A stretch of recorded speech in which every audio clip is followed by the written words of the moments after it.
100% fees రాయితీతో ఏ నేర్చుకోవాలనుకుంటున్నారా? Attend quality thought gen AI test 2025. So last 6 months డబ్బుల గురించి బాగా ఇబ్బంది పడినట్టున్నావు అయితే. 6 months అదే ఇంకెంతే, ఇంకెలా గోయింగ్ అని అదే ఇంకా చెప్తున్నా. నా పర్సనల్ ఇష్యూస్ కానీ ఏవి కానీ నేను షేర్ చేసుకోవాలనుకోవట్లేదు. నేను ఒంటరిగా వచ్చాను, ఒంటరిగా బతుకుతాను, ఒంటరిగా పోతాను అంటారు కదా.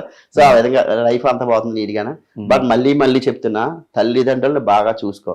వాళ్ళు ఇచ్చే ప్రేమ ఎవ్వరు నీకెవడు, వాళ్ళు ఇచ్చే ప్రేమ చాలా డిఫరెంట్. లేనివాడికే ఆ బాగా తెలుస్తుంది. ఇప్పుడు ఏముంది, మీ మమ్మీ నీ చుట్టూ తిరుగుతూ ఉంటుంది, నేను తిడుతూ ఉంటుంది, అది ఎందుకు ఇది ఎందుకు అన్నీ అంటుంటుంది, నీకు చాలా విసుగ్గా ఉంటుంది. వాట్ ఇఫ్ ఆవిడ లేకపోతే ఇల్లు ఎలా ఉంటుందో తెలుసు. ఒక మదర్ గాని ఇంట్లో లేకపోతే ఎంత నరకం ఎలా ఉంటుందో తెలుసు అబ్బాయిల ప్రకారంగానా. అది పడినోడికే తెలుస్తుంది, మిగతా ఎవ్వరికీ తెలియదు, పడినోడికి మాత్రమే తెలుస్తుంది. అరే 3 పూట్ల తిండి పెడుతున్నా కూడా ఈ రోజుల్లోని చాలా మంది పేరెంట్స్ తీసుకెళ్లి మీరు అన్నట్టు ఓల్డేజ్ హోమ్ వదిలి అన్ని చేస్తున్నారు. ఆ తిండి లేకుండా ఎంత బాధ ఉంటుందో తెలుసా మనకి. 7 years నుంచి నాకు హోమ్ ఫుడ్ లేదు. లిటరల్లీ హోమ్ ఫుడ్ చేయడానికి నాకు ఎవరున్నారని, హోమ్ ఫుడ్డే నాకు దొరకట్లేదు అసలు. ఎవరైనా పిలిచి ఇలా హోమ్ ఫుడ్ పెడితే నేను అమృతంలా ఫీల్ అయిపోతాను. హోమ్ ఫుడ్ పిలిస్తే రండి అని. మొన్న నాకు ఎవ్వరు కొంచెం క్లోజ్ అయినా కూడా పిలవండి నేను వస్తాను, ఎందుకంటే ఎవరు పిలిచి నేను వెళ్ళిపోతాను హ్యాపీగా. నాకు ఈ బిర్యానీలో ఏ అవసరం లేదు, మంచిగా రైస్ పప్పు చాలు. హోమ్ ఫుడ్ నాకు దొరక్క 7 years నుంచి బాధపడుతానంటే ఆలోచించు తల్లి ప్రేమ ఎంత గొప్పదో. ఇలాంటివి ఎన్నో ఇన్సిడెంట్స్ మీకు కనిపిస్తాయి మీకు తల్లి కానీ లేకపోతే. అందుకే తల్లినేమో తండ్రి వాల్యూ కూడా నాకు తెలియదు బేసిక్. ఎందుకంటే నా డాడీ చిన్నప్పుడు చెప్పారు అంతా మమ్మీయే కనుక. తల్లి ఇప్పుడు తల్లే బ్రో. ఆవిడ ఇచ్చే ప్రేమ ఎవ్వరు ఇవ్వలేదు తెలుసా. కల్మషం లేని ప్రేమ అంటారు కదా, తల్లిది అదే కల్మషం లేని ప్రేమ. ఏవి నీ దగ్గర నుంచి ఆశించదు, నువ్వు హ్యాపీగా ఉండు అదే ఆశిస్తుంది.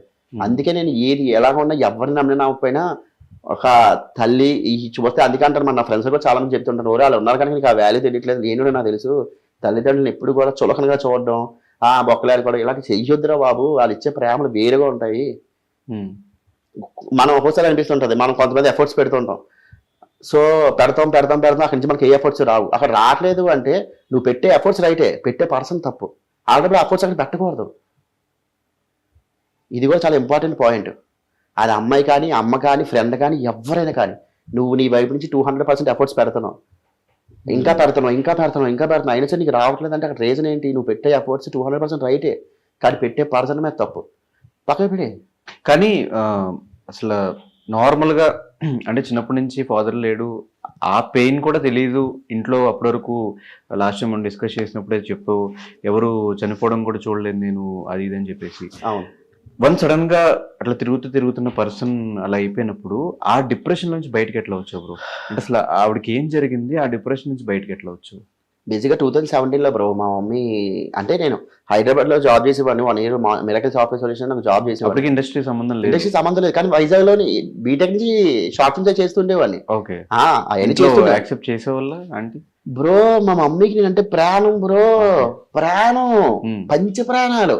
నువ్వు ఒక లవ్ స్టోరీ దారి లవ్ స్టోరీ పెట్టి కూడా నేను మమ్మీ చిన్న ఎమోషన్ పెట్టు బడబడ వచ్చేస్తాయి. మనం మొరారి సినిమా చూసానా, ఆ మొరారి సినిమా ఎంత ఏడిచని తెలుసా. నేను మామూలుగా వెళ్ళలేదు, నాకు ఓన్లీ తల్లి కన్నయ్య కన్నయ్య కన్నయ్య కన్నయ్య. బాబోయ్ ఏంటి ఆ ఎమోషన్, ఏంటి ఈ ప్రేమలు ఇప్పుడు ఉన్నాయా అసలు? ఆ రోజుల్లో ప్రేమలు ఇప్పుడు ఉన్నాయా? ఎంతలా ఏడిచని తెలుసా నేను. తల్లి ఇచ్చే ప్రేమ మొత్తం వేరు బ్రో. సో ఏం జరిగింది, ఎలా బయటకు వచ్చావు డిప్రెషన్ నుంచి? 2017 బీటెక్ కంప్లీట్ అయ్యింది. నేను బయటికి ఇలా వచ్చాను, 1 year జాబ్ చేస్తున్నాను. ఈ లోపు షార్ట్ ఫిల్మ్స్ అయ్యి నాకు ఇక్కడ ఆఫర్స్ వచ్చాయి. సరే అని చెప్పేసి నేను హైదరాబాద్ వచ్చాను. బేసిక్ మా మమ్మీకి అంటే ఎంత ప్రాణం అంటే జీవితాంతం నాకు గిల్టీ ఫీలింగ్ ఉంటుంది. ఏంటంటే మేబీ నా వల్లే మా మమ్మీ చనిపోయిందేమో అని గిల్టీ ఫీలింగ్ నాకు చాలా ఎక్కువ. ఎందుకు? మా మమ్మీ నా మీద బెంగ పెట్టేసుకుంది, భయంకరమైన బెంగ పెట్టేసుకుంది. నేను వైజాగ్ వదిలి ఇప్పుడు బయటకు వచ్చాను కాదు. ఇంటర్మీడియట్లో హాస్టల్లో వేస్తే నేను హాస్టల్కి వెళ్ళి ఏడుస్తున్నాను. అమ్మ నా వల్ల కాదు కట్ చేసి చూస్తే మా మమ్మీ అక్కడ ఏడ్చేస్తుంది భయంకరంగా. వద్దని తీసుకొచ్చి ఇక్కడ ఏదో చేసుకుంటానని చెప్పి.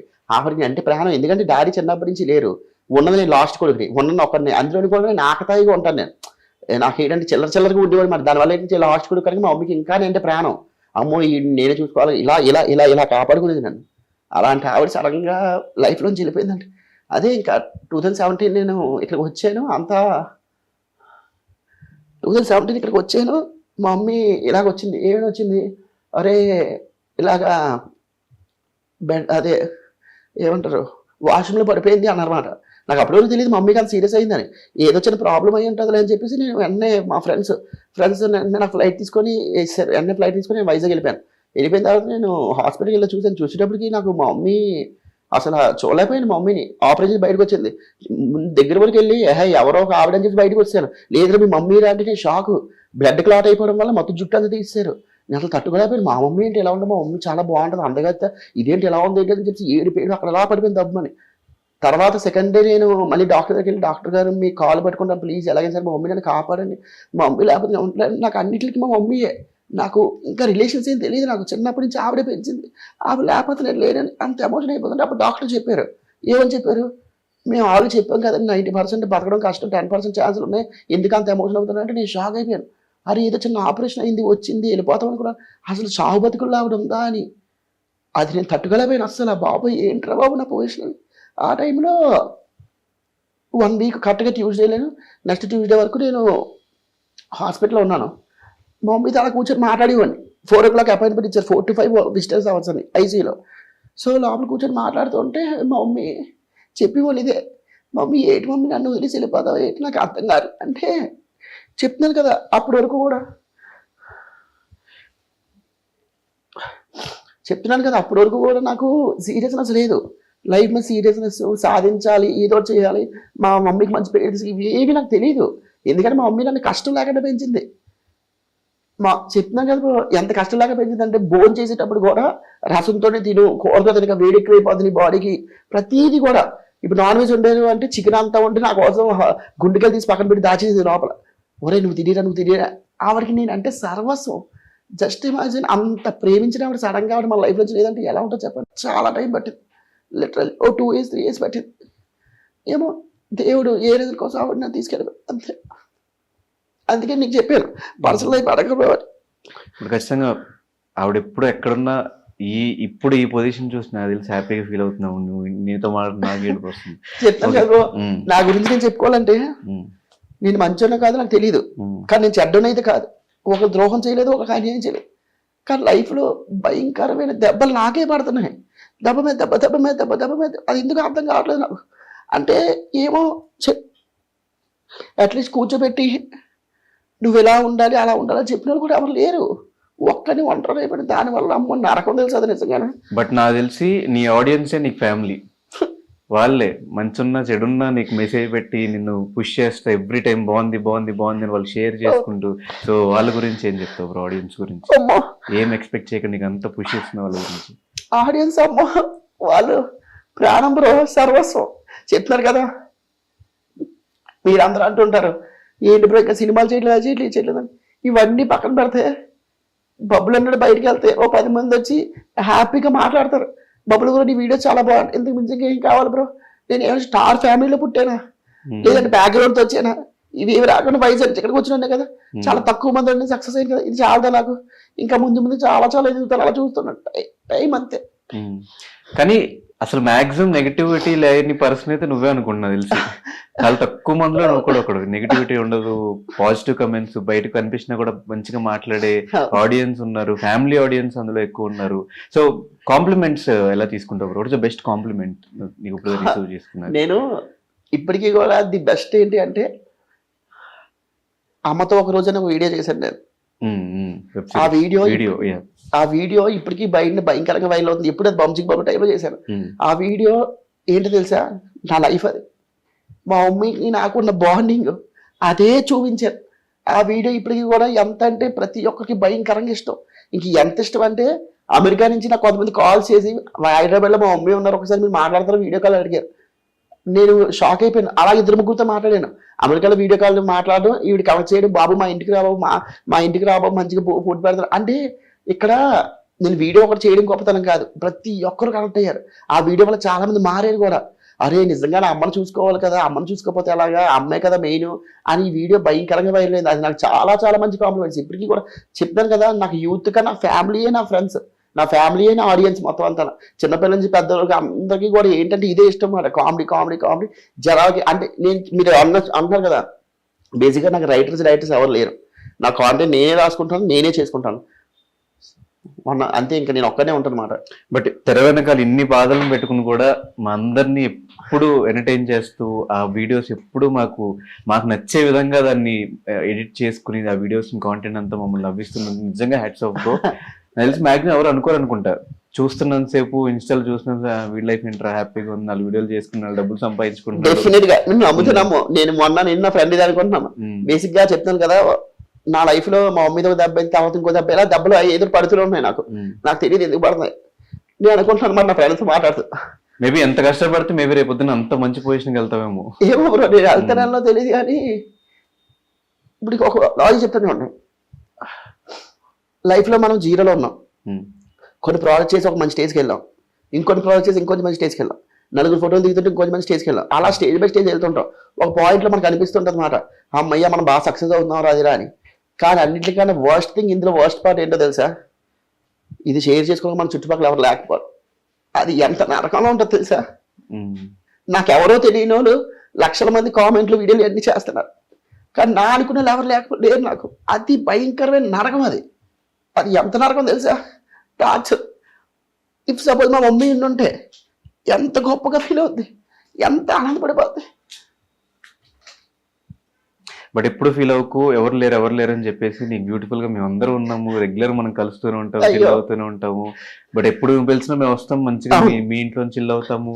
మేము పిలిచినప్పుడు నువ్వు అట్లా మా అందరికి నువ్వు ఫ్యామిలీ. అయ్యో డెఫినెట్ గా ఎప్పుడు ఇక్కడ ది బెస్ట్ పార్ట్ ఏంటో తెలుసా బ్రో? దేవుడు మనకు 99.5% ఏదో ఒక దరిద్రాన్ని ఇస్తున్నా కూడా 0.5% కొంచెం మంచి చేస్తాడు.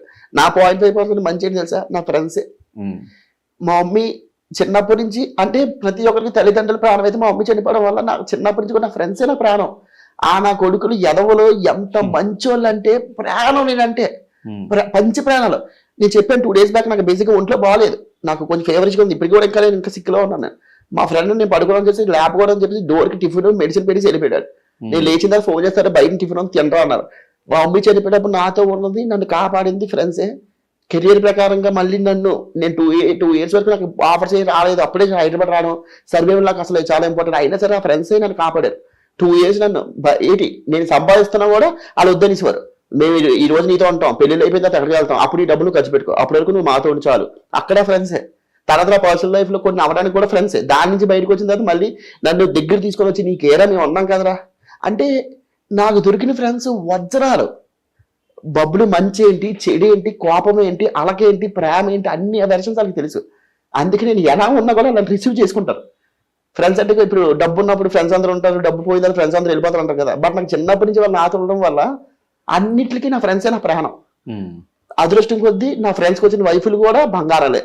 అందుకు వాళ్ళు అంతా కూడా నన్ను చూసుకుంటారు బాగాన. బబ్బులు దాదా ఏంటంటావు ఏమంటా, ఇంకా అదే నా ఫ్యామిలీ అయిపోయింది మాట ఈ రోజు కూడా. అందుకే ఫ్రెండ్స్ నేను ఎప్పుడు వదులుకోను. రీసెంట్ గా జరిగిన కొన్ని దెబ్బల వల్ల నేను మైండ్ డైవర్ట్ అవ్వడం కోసం పబ్లిక్ వెళ్తుండేవాడిని. అదే ఇదే లైవ్ బ్యాండ్స్. నాకు తెలుగు పాట అంటే చాలా ఇష్టం. సో తెలుగు పాటలు అవి వెళ్తూ స్టోరీలో పెడుతుండేవాడిని. కొంతమంది మెసేజ్ చేసేవారు, బబ్బులు బ్రో నీ లైఫ్ ఏంటి బ్రో, చిల్లు బ్రో, మంచిగా పబ్కి వెళ్తున్నావు, మంచిగా అమ్మాయిల చుట్టూ ఉంటాను, సిగరెట్ కాల్సిన, మందు కొట్టిన, ఏవి చేయను. అయినా సరే నాకు సాంగ్స్ అంటే చాలా ఇష్టం. సాంగ్స్ వింటూ ఉంటాను. అయిపోయిన తర్వాత ఇంటికి వస్తాను. కింద కామెంట్ తెలుసా, బబ్బులు నీ లైఫ్ సూపర్ హే, నీకేట హే, అదృష్టవంతుడివి అంటే అవి చూస్తూ ఉంటే ఒక తెలియని ఒక వెర్రినవ్వు వస్తుంది మాట. సరేరా ఓకే నువ్వు అనుకో దానికే ఉందిలే. అదే అన్నాను నేను. నా మైండ్ డైవర్ట్ అవడం కోసం నేను వెళ్ళివ్వను అక్కడికి. బట్ మిగతా వాళ్ళకి తెలియదు నేను ఎంజాయ్ చేస్తున్నాను, లైఫ్ సూపర్ కేకలుకున్నా అది వాళ్ళు అనుకుంటున్నారు. నా పర్సనల్ థింగ్స్ తో నేను వెళ్తున్నాను, నాకు తెలియట్లేదు. సో అందుకే నేను మా మమ్మీ గురించి అడిగే కనుక నేను ఇంకా 20-30% చెప్పాను బ్రో. ఇంకా 70% తల్లి గురించి చెప్పండి, ఇంకా అంతే చెప్తాను, ఎన్ని షేర్ చేసుకుంటాను. కానీ ఈ ఇంటర్వ్యూ దాని గురించి కాదు, సరదా కూర్చొని మాట్లాడుతుంది కనుక నో పర్సనల్. అందుకే ఫస్ట్ టైం పర్సనల్ థింగ్స్ నేను ఏం మాట్లాడను బ్రో అని అన్నది దానికి.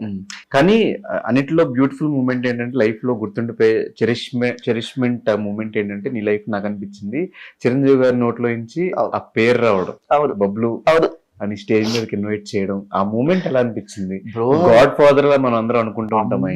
అనిపించడమా, చేతులు ఎలా ఉడికిపోయి తెలుసా. నేను బేసిక్ గా ఈవెంట్ పిలిచారు, టాప్ 10 ఇన్ఫ్లుయెన్సర్స్ లో నేను ఒకళ్ళు ఉన్నానని చెప్పి పిలిచారు. వెళ్ళి కూర్చున్నాను. పిలిచిన తర్వాత స్టేజ్ మీద ఎక్కమని సరే ఎక్కుతున్నాను. ఎలా ఎక్కుతుంటే చిరంజీవి గారు వస్తున్నారు అన్నమాట. అన్నింటినీ అమ్మ చిరంజీవి గారు వస్తున్నారు, సరే దూరం నుంచి చూడొచ్చు, అసలు చూడలేదు ఎప్పుడు మనం అలా కట్ చేసి చూస్తే మాట్లాడేసి అతని గురించి చెప్పాల్సింది. అదే నేను ఏమనుకుంటున్నా, స్టేజ్ మీద గురించి చెప్పాను. కిందకు వచ్చినండి, బబ్బులు నీ వీడియోస్ చాలా బాగుంటాయి, నాకు చాలా నవ్వు వస్తాయి అన్నారు. సార్ ఏం మాట్లాడుతున్నారు సార్, మీరు నా వీడియోస్ చూస్తారా అని. అవును బబ్బులు, నేను ఈ వీడియోస్ చూస్తుంటాను, మంచి ఫన్ జనరేట్ చేస్తూ ఉంటాను. అంటే యాక్టింగ్ గా చేయొచ్చు, చాలా న్యాచురల్ గా చేస్తావు, అసలు కెమెరా ఉందా లేదా అంటే చేస్తావు. ఇలాంటి కొన్ని మాటలు చెప్పేటప్పుడు నేను అలా ఉండిపోయాను. హైలైట్ ఏంటంటే ఈ ఆనందంలో అంతా నేను ఒక ఫోటో కూడా తీసుకోలేకపోయాను. ఒక్క ఫోటో తీసుకున్నా బాగుంది అనిపించింది మాట. బట్ తర్వాత ఏమనిపించింది అంటే, ఫోటో తీసుకోవడం ఏంట్రా, సార్తో మనం వెళ్ళి యాక్టింగ్ చేయాలి, స్క్రీన్ షేర్ చేసుకోవాలి, సార్తో కూర్చొని ఫుడ్ తినాలి మనం, అది ఆ స్టేజ్కి వెళ్ళాలి. ఫోటోకే ఉంది ఎవరికైనా వచ్చేస్తుంది. సో నేను అలా అయ్యనమాట. ఇన్ఫాక్ట్ నాకు గెటప్ సీన్ అన్న చాలా ఫ్రెండ్, నాకు బాగా క్లోజ్. గెటప్ సీన్ అన్న కూడా చెప్పారు, అరే మీ వీడియోస్ చూస్తుంటారా సార్, చాలా ఇష్టం యూట్యూబ్ వీడియోస్ అన్ని చూస్తుంటారని చెప్పి గెటప్ సీన్ అని చెప్పిన తర్వాత నాకు అర్థమైంది, అమ్మ బాబాయ్ చూస్తున్నారు. చెప్తున్నాను కదా, టైం వస్తే ఎవరు ఆపలేరు, ఆ టైం కోసం వెయిట్ చేయాలి. అప్పటి వరకు ఎఫర్ట్స్ ఏదో పెడుతూ ఉండాలి మనం, ఆ ఖాళీగా ఉండకుండా అంతే. మన యూట్యూబ్ షార్ట్స్ లో అన్నిటికన్నా హైయెస్ట్ 116 మిలియన్ వ్యూస్. అవును. ఆ వీడియో గురించి ఏం చెప్తే ఎలా అనిపించింది ఆ వీడియో అంత వైరల్ అయిన తర్వాత? అమ్మో భయంకరంగా వెళ్ళలేదు అసలు, నేను అసలు ఎక్స్పెక్ట్ చేయలేదు అది 116 మిలియన్ వెళ్ళిపోయిందని. నేనే షాక్ అయ్యాను, ఏంట్రా ఎంత వెళ్ళిపోయింది అని. అంటే అదే బ్రో, కొన్ని వీడియోస్ నాకు ఎలా ఉంటాయంటే, నేను రాసుకొని కెమెరా పెట్టుకొని చేయను, కొన్ని పబ్లిక్ లోకి వెళ్ళి చేస్తుంటాను. ఇది బేసిక్ గా పబ్లిక్ లోకి వెళ్ళింది మాట. ఆ నూడిల్స్ తిని వీడియో ఏదైతే ఉందో, వాడు వీడియో ఆన్ చేయను, సరే నా ఆన్ చేశాడు. ఆన్ చేసిన తర్వాత ఆవిడ వచ్చింది, నూడిల్స్ అయి పెడుతుంది మరి ఎలా పెడుతూ అంటే, సో అక్కడి నుంచి నార్మల్ అలా చేశాను. కట్ చేసి చూస్తే అది 116 మిలియన్ వెళ్ళిపోయింది అది అలాగైనా. సో కొన్ని వీడియోస్ ఏంటి అంటే, షూట్ కోసం అనుకుంటాను కానీ నేను న్యాచురల్ గానే బయట అలా చేసేస్తుంటాను. చెప్తున్నాను కదా బ్రో, నేను వీడియోస్ లో ఎలా ఉంటానో బయట కూడా అలా ఉంటాను అంతే, అంత మించి ఇంకేం లేదు. అది సో నీ వీడియోస్ నీకు బాగా నచ్చిన వీడియో ఏంటి? Lord of fun bro.